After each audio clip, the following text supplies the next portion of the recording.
Testing.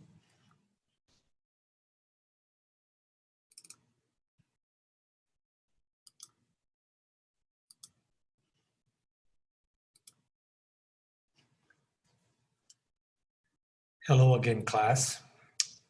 To start our lesson off today, I would like to review just a little bit of work that we did in the last section. If you are really confident in this material, I would not be crushed if you would skip over this. But for those that are not sure, I'd like to review this particular stretch. Okay, we have three problems we want to do here. They're similar to what we finished up with. We have different numbers than we had last time. First one, we want a line perpendicular. That means I need to find the slope of this line and take the perpendicular slope and then plug in my point. The easiest way to find the slope of this line is to solve that equation for y. So I would subtract 5x from both sides. That would give me 2y is equal to a negative 5x plus 10.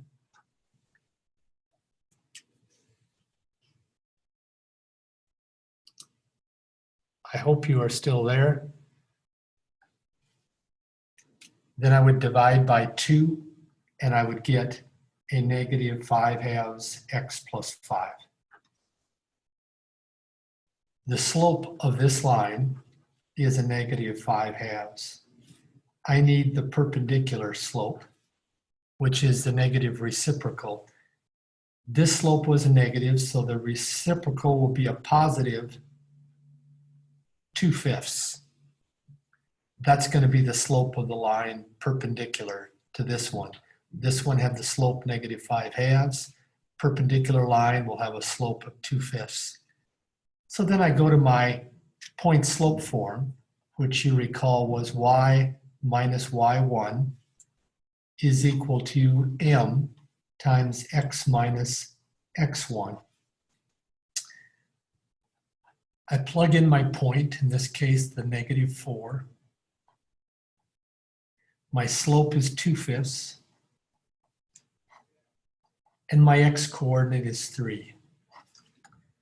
I could leave this answer as y plus 4 equal to 2/5 times x minus 3, or I could transform that to a standard form or general form, whatever the problem might want. I think I'm going to skip that particular one. The only thing I would like to emphasize is on that one, the slope of this original line was a negative 3 or negative 3/1. So the perpendicular slope would be a positive 1/3. And then you would go with this formula and that point. Perpendicular to this one, well, y equal to a negative 3, that's a horizontal line.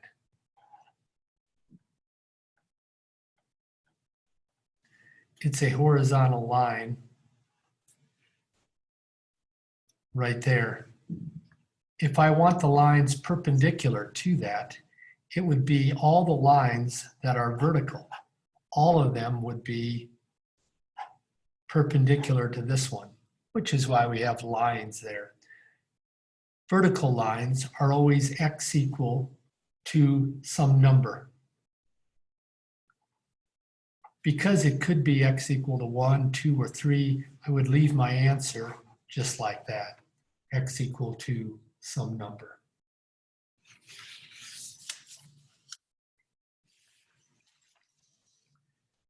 Continuing on here, I could graph this one, but what I really wanted to emphasize was this as we go into our lesson today.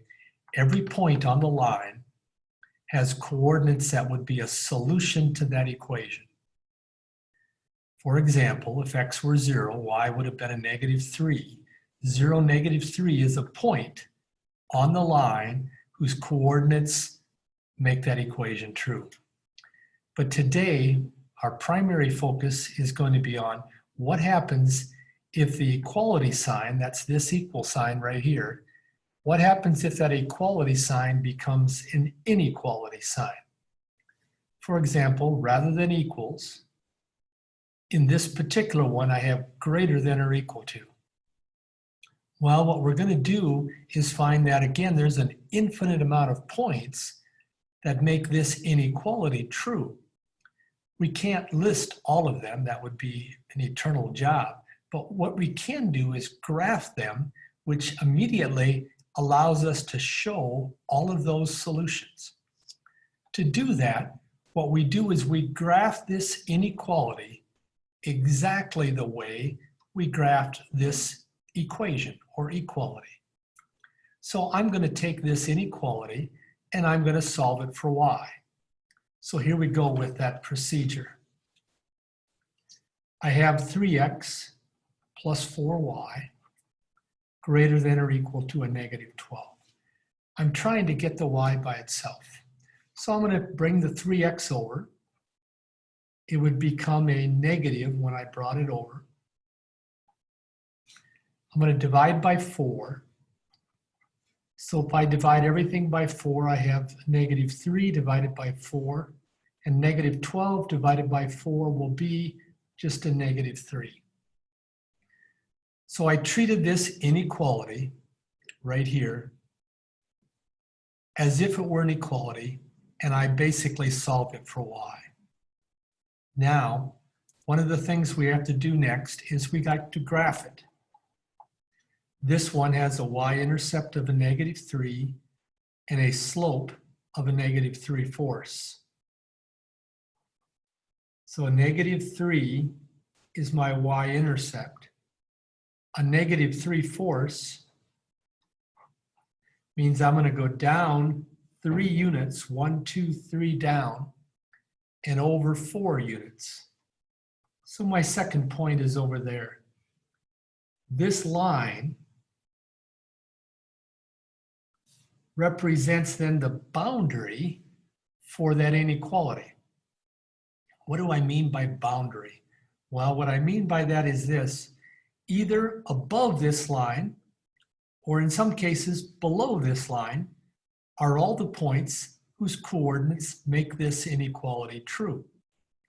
In other words, I need to shade either above the line or I need to shade below the line, whichever group of points make that inequality true.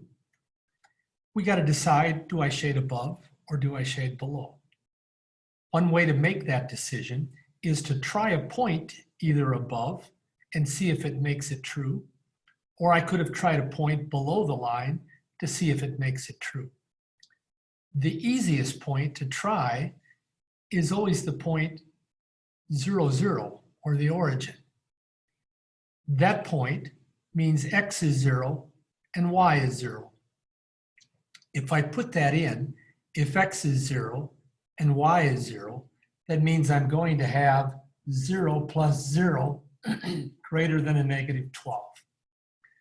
0 is greater than a negative 12, so this point, 0, 0, is the correct side. That means I need to shade that side. What does that mean? It means all the points over here have coordinates that will make that inequality true. What is the inequality? Notice the slight difference between this one and that one. This one, there's no equal sign right here. Here there was an equal sign. Well, if I have no equal sign, it means that this graph should have been a dashed line instead. I still would have tested the 0, 0 point and found it to be true. But what does the dashed line mean? It means all the points on the line do not actually work. Those points on the line would work if it was equal. But if there was no equal sign, those points do not work. So we give it a dashed line, which means the points on the line do not work. One of the other things that I need you to remember takes us back a ways. But if you recall, when I worked with inequalities, if I divided by a negative number, I needed to switch the sign. We may have some of those coming up. So let's try some now, graphing the following inequalities. Here's one of those that I just mentioned. I need to solve for y. I'm going to subtract 2x from both sides, or I could say move the 2x over. That would leave this problem right here. I want to solve for the y, which means I have to really divide all the parts by a -3. When I'm dividing by a negative, though, I must switch the sign. -3 into a -3 is a y. -3 into a -2 is a 2/3. -3 into 6 is a -2. Very important that I switch the sign when I divide it by a negative. Now I'm going to graph it. The first thing I would like you to notice is that it's going to be a dashed line. My y-intercept is a -2. My slope is up 2 over 3. So up 2 over 3 gives me my second point. Remember, it's a dashed line. Didn't draw that real well, but you get the idea. Now I need to choose a point on either side to check. The easiest one is 0, 0. If I choose 0, 0, the y is a 0. The x is a 0. When taken times 2/3 will be 0. Is 0 greater than a -2? The answer is yes, which means this side is the correct side. So I need to shade all of that side. It means all of the points over here will make this original one true. Let's go a little faster now. This one's already solved for y. So I locate the y-intercept -7.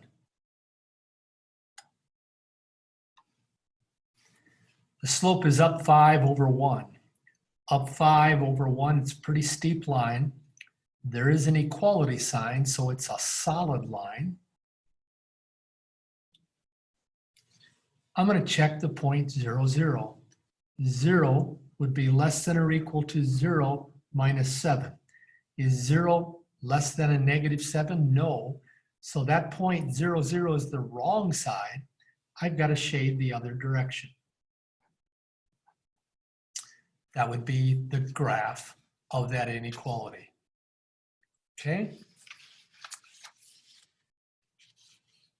One more quick example here.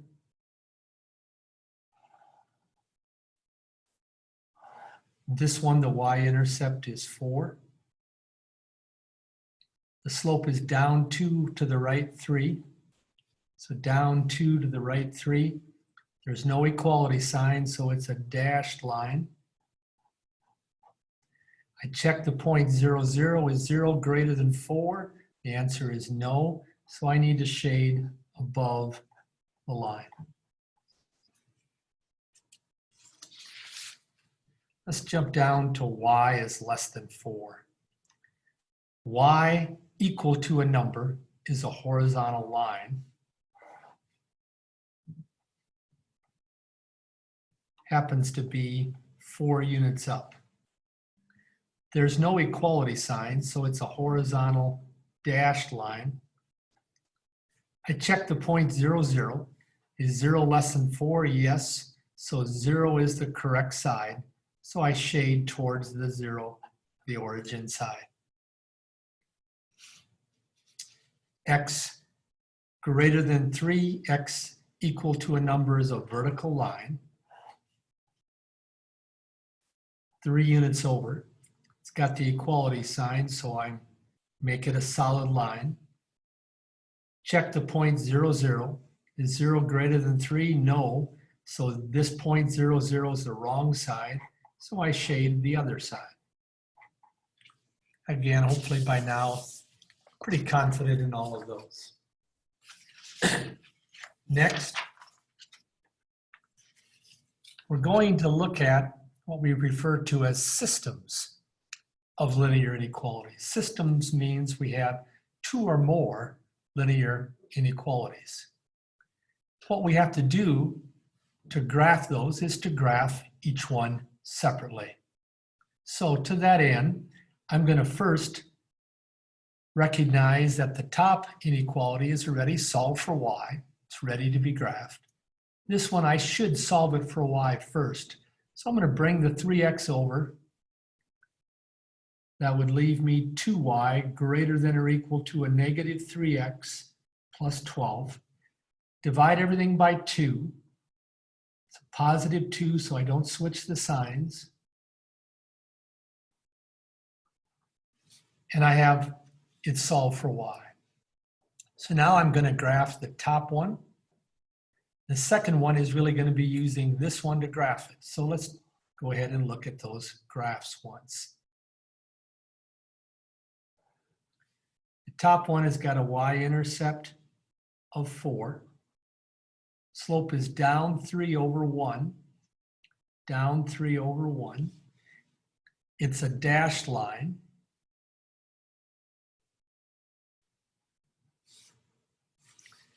And I look for the point 0, 0 to see if it works. If I put in 0, 0, it would be 0 is less than 0 plus 4. That's true, which means I need to shade on the 0, 0 side. I'm not going to put all of them in just yet until after I graph the second one. The second one has got a y-intercept of 6. Slope is down 3 over 2. 1, 2, 3 down to that direction. It is going to be a graph, it's solid.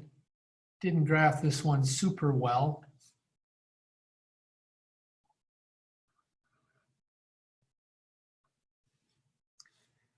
I'm going to plug in the point 0, 0. 0 is greater than 6, that's the wrong side. So I have to graph the other side. Now, I didn't do this one very well. I didn't anticipate what was going to happen. But I'm shading the top side of the solid line, bottom side of the dashed line. Well, the system means I want both of them to be graphed. The only portion where both of them are graphed are this portion over here.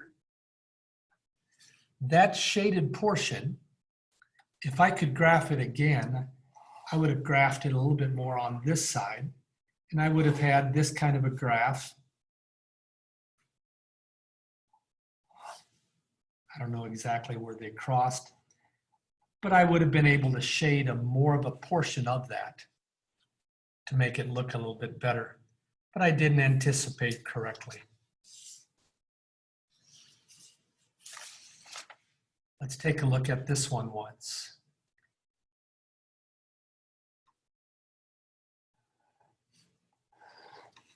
X equal to 3 is a vertical line. It'll be dashed because there's no equality sign with it. 0 would not work. I need to shade the opposite side of the origin. Y equal to 4 is a vertical line, horizontal, solid line. 0 will not be the correct side, so I need to shade above it. This is the only portion right up here that's shaded in both of these inequalities. So this shaded portion has got points whose coordinates will make both of those true.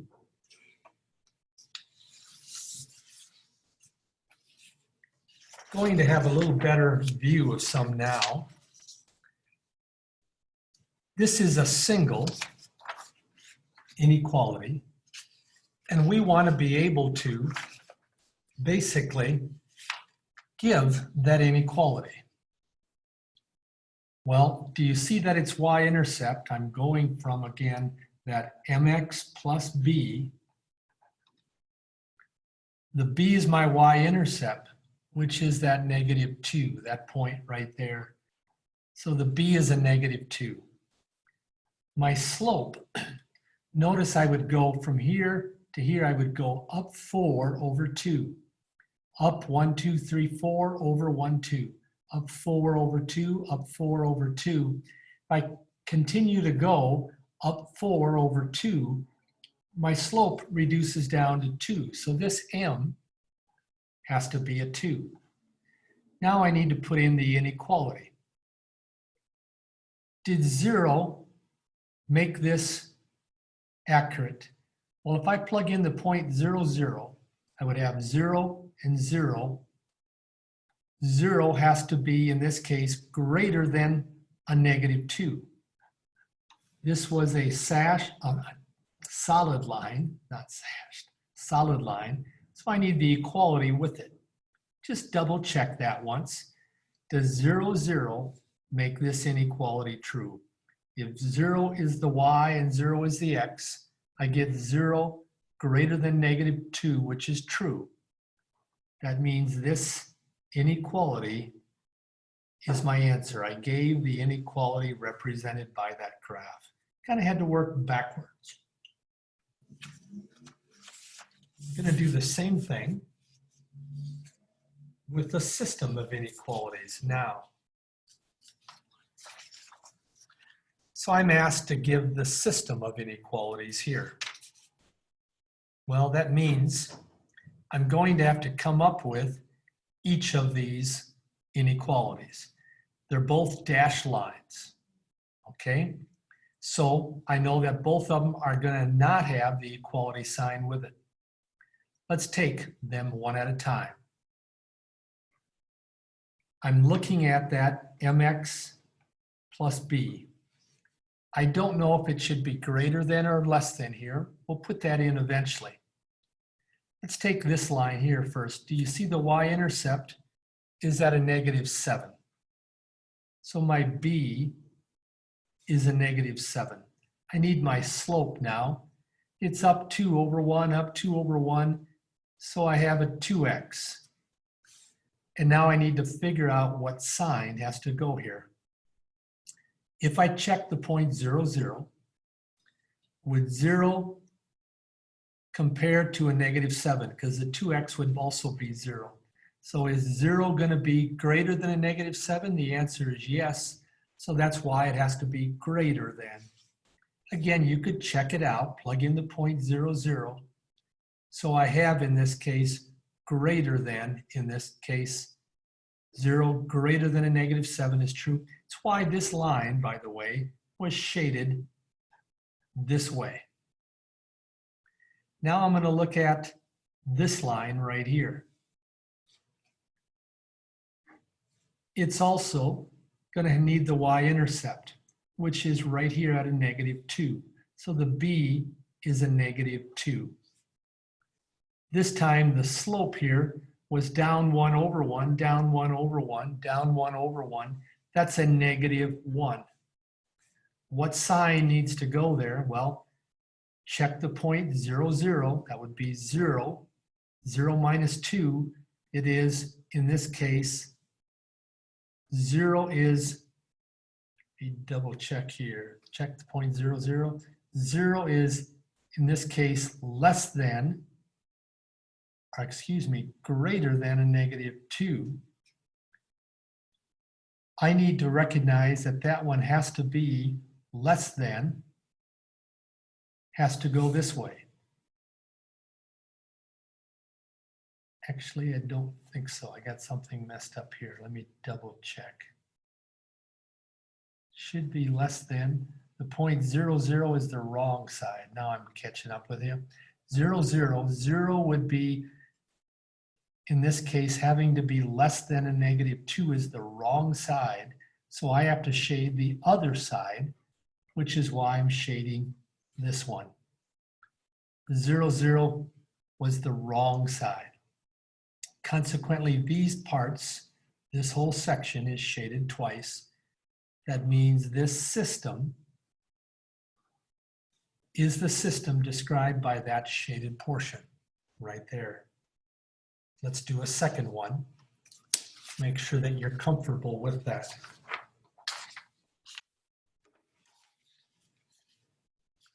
this one, I would again look at coming up with each of these by using that mx plus b form. Let's do the red line first. It's got a y-intercept of a -1. That's my b.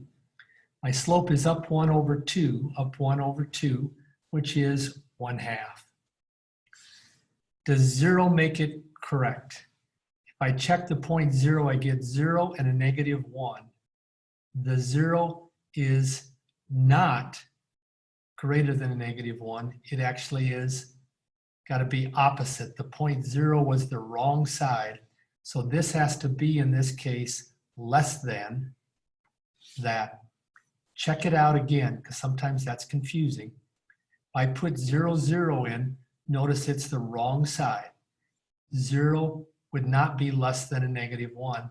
That's why I did not shade above the red line. We are shading below the red line.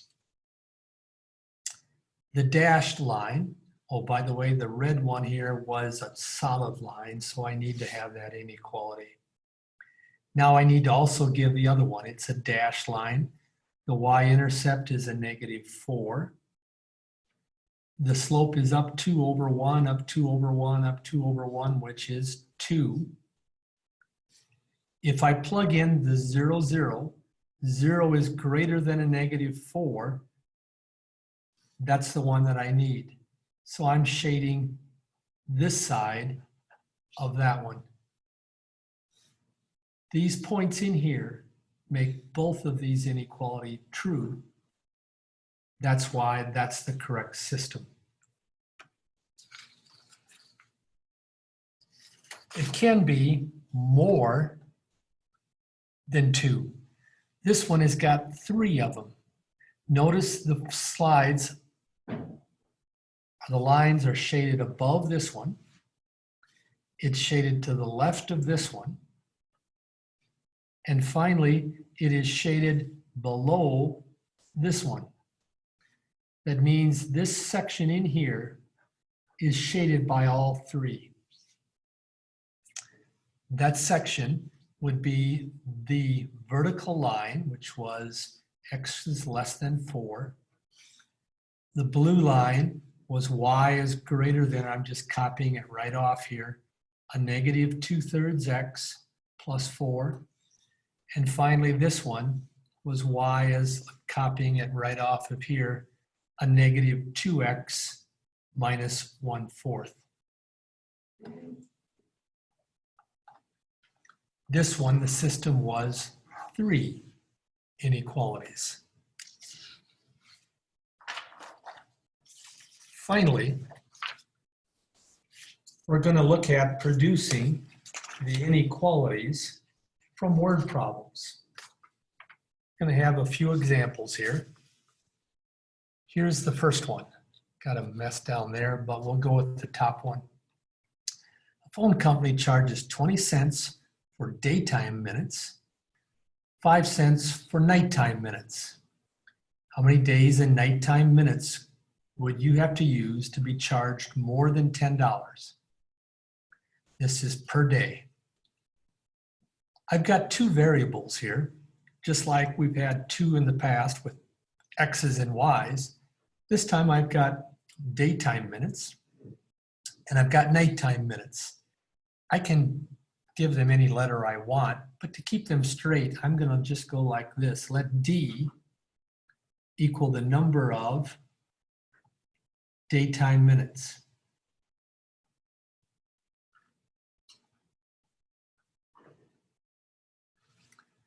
Then my nighttime minutes would probably make sense just to go within. Number of nighttime minutes. Then my inequality. I get charged 20 cents for each of these day minutes. So that's 20 cents, 0.20 or 0.2 times D. That's how much I would get charged for all of my daytime minutes. 5 cents, that's 0.05 times my nighttime minutes. I'm going to add those together. and I don't want them to be, or I do want them to be more than $10. So they have to be greater than, that's the cost, must be greater than $10. These were in dollars with the decimal, so I would leave this as 10, or I could have put 10.00. There's my inequality for that. I could graph it. If I wanted to graph it, I would need to graph it on a D and N axis. I'm going to just call my vertical one D, my horizontal one N. So then I would solve this D, and I would graph it someplace. It would be some line, and I would be shading above it. Just like the D would have been a Y, and the N would have been an X.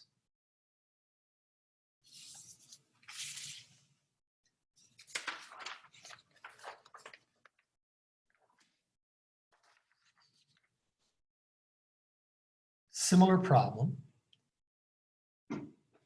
I get commission of $60 for every washing machine. I get commission of $130 for every refrigerator. How many washing machines and refrigerators must I sell in order to make 10,000 or more? Well, again, I need to come up with some variables. Washing machine, I'm going to let it be W equals the number of washing machines.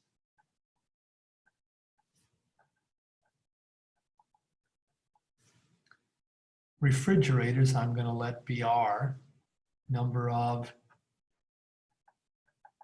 refrigerators. My commission is $60 for the washing machine, so it's 60 times W.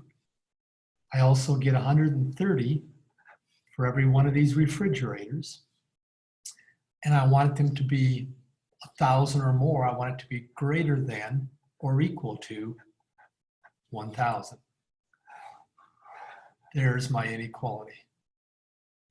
Okay, it says how many washing machines and refrigerators? I have a whole infinite amount of possibilities of washing machines and refrigerators. I could sell 0 washing machines and I would figure out what R has to be. Could sell 0 refrigerators and figure out what W, but there's a million, trillion, infinite amount of combinations of those that would make it greater than 1,000. Again, they could be graphed on an axis. Either I got to let one of them be W or R.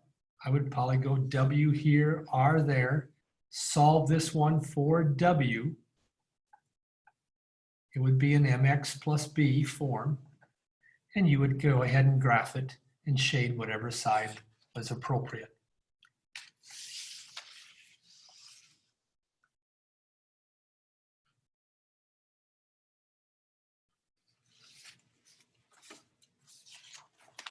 Another example.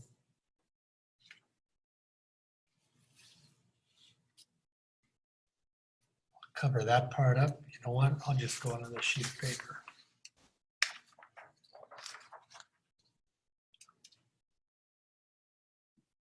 I've got individual tickets and I've got a table. So I'm going to go with I for individual tickets, number of individual tickets, and I'm going to go with T for number of tables.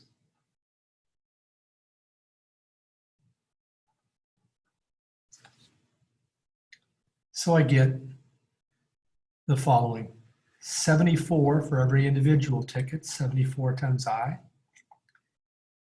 I get 580 for every table, 580 times T.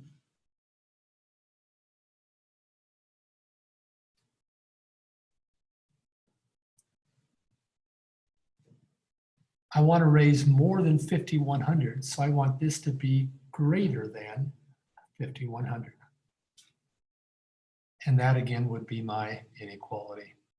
Hopefully not too terribly difficult to solve for. I'm going to stop there. Our assignment is 7-4, given this Monday. It'll be due this coming Friday.